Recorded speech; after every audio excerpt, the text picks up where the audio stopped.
Hello and welcome to yet another episode with me, Miss Envy. Are you ready? I certainly hope so. Let's dive in.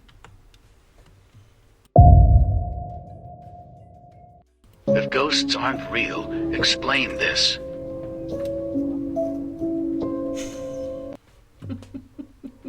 Yeah, no, I've seen plenty of those. Ghosts must be real. Side note, I also have a lot of linen missing.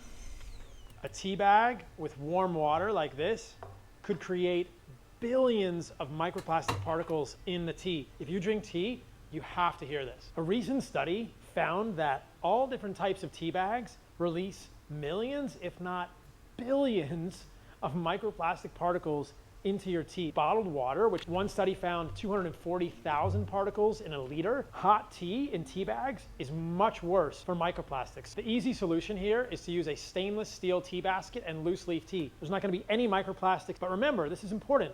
A plastic tea bag, the polypropylene tea bags were the worst, but even the cellulose tea bags or the nylon tea bags released millions, if not billions of microplastics into your tea because of the hot water. Simple solution, decrease the amount of microplastics in your life, use a stainless steel tea basket and loose leaf tea, huge upgrade.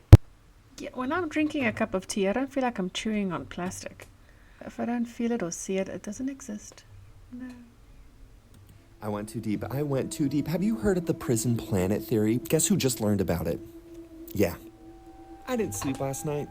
I did not sleep last night, and if you keep watching this, you're probably not going to sleep either.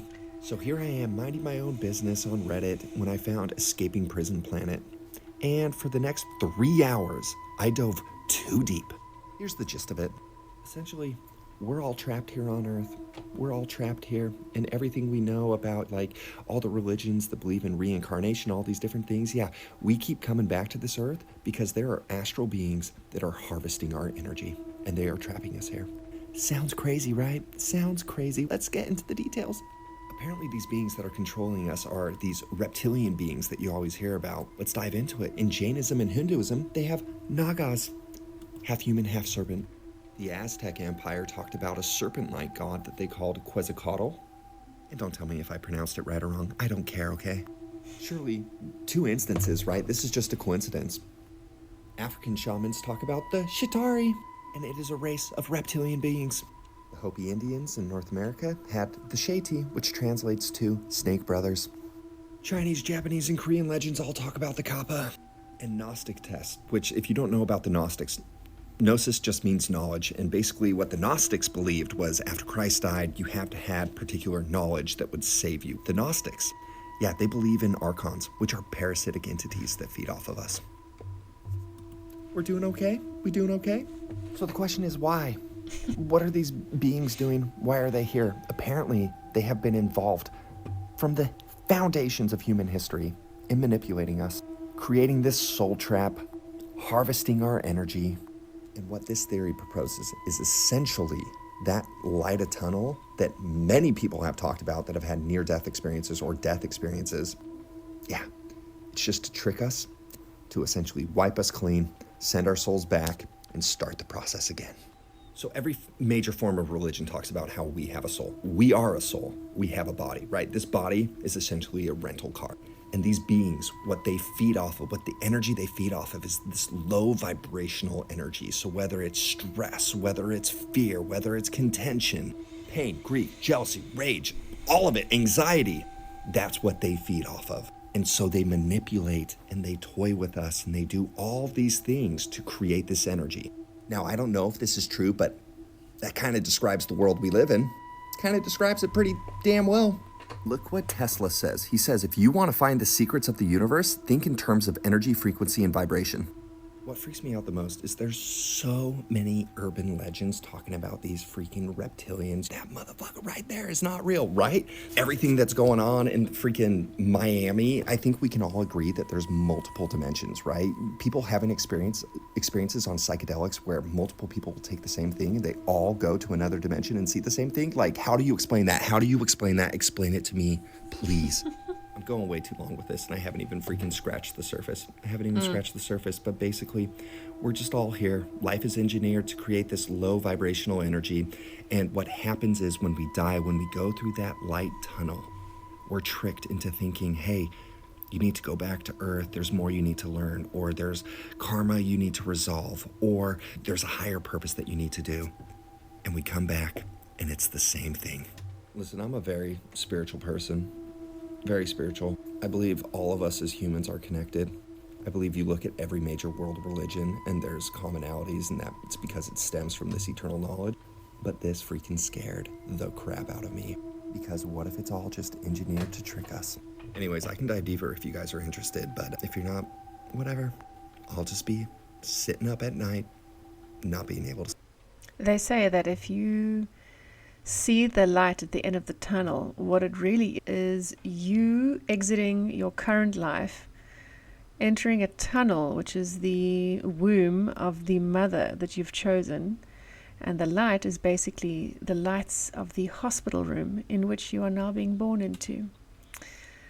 So if his theory is correct that the reptilians are coaxing us into being reincarnated to harvest our souls, if you don't want that, then in fact we should do the opposite of going towards the light, and in fact running away. 60 seconds of interesting geography facts. The country of Monaco is so small that it could fit into Central Park in New York City. Lake Superior contains enough water to cover North and South America in 3/4 foot of water. The Dead Sea, bordering Jordan and Israel, is the lowest point on Earth, with its shores sitting more than 400 meters below sea level. In the Philippines, there's an island called Vulcan Point, that's within a lake, on an island that's within a lake, on an island. Tokyo's population is more than the population of Australia, which is 6th largest country. The two Diomede Islands are just 2.4 kilometers apart, but have 20 hours time difference between them. The Atacama Desert in Chile is considered the driest non-polar desert on Earth, with some areas having no recorded rainfall for decades. These 4 countries constitutes almost 40% of world's population.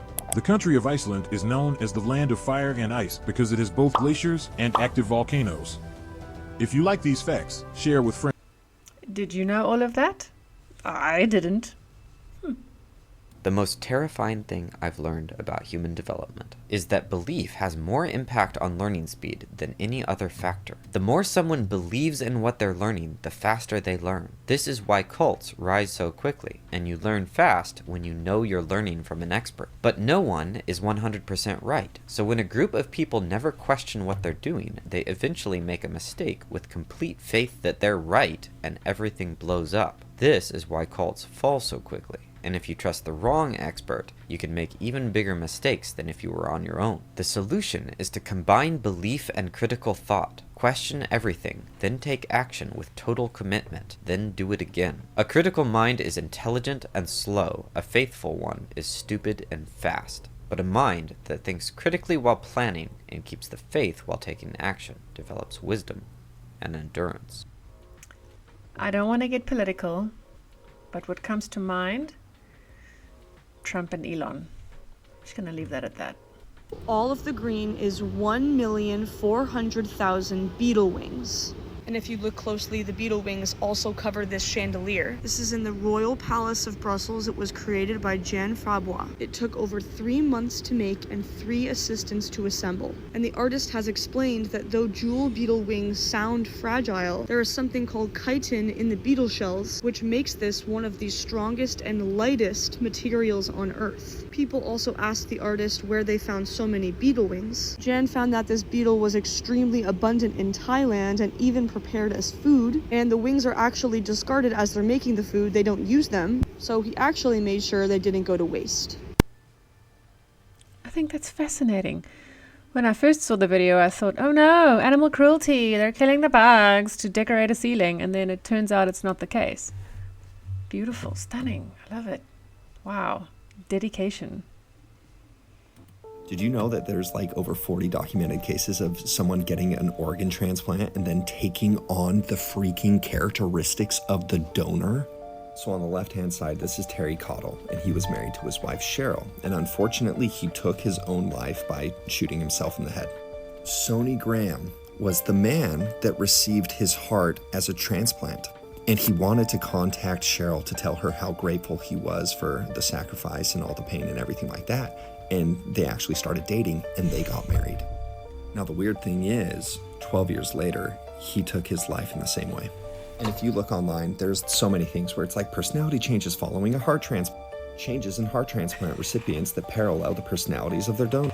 So this is coined as cellular memory, and the whole idea is that memories are not only stored in the brain, but a psychosomatic network extending to the body, internal organs, even your skin. Now, this case that I brought up, could it be cellular memory? Sure. Could it also be maybe she drove the men to do this? Yes. But the fact that there are so many medical journals with published articles about personality changes that happen after a transplant, I think is really fascinating. So the question is, if something happens to me, anybody want my organs? Because do you want to deal with this personality or no? Oh, I'd certainly love to have his curiosity, because this guy is amazing. He's always curious about everything, and then I'd love his tenacity for finding facts and building on that and presenting it the way he does. He's great. But yeah, this woman marrying the same heart, and the heart goes, I'm on the fence about this one. If you ate eggs every single day for 14 days, this is what would happen. You would have more brain power, because there's a very unique thing in eggs called choline that helps prevent a fatty liver. The other thing that eggs have is cholesterol. Cholesterol is the raw material to make all your sex hormones, testosterone, estrogen, progesterone, and your stress hormones like cortisol. Eggs actually increase the good cholesterol. Eggs have two very unique antioxidants, lutein and zeaxanthin. They block blue light from going into the eyes, so they're very protective against things like macular degeneration. And lastly, eggs are high in sulfur. Sulfur will help build up your hair so it's nice and shiny and strong. Listen, if you want to make yourself healthy and you don't have a big budget, follow Dr. Berg. He's amazing. Just go check it out. Amazing guy.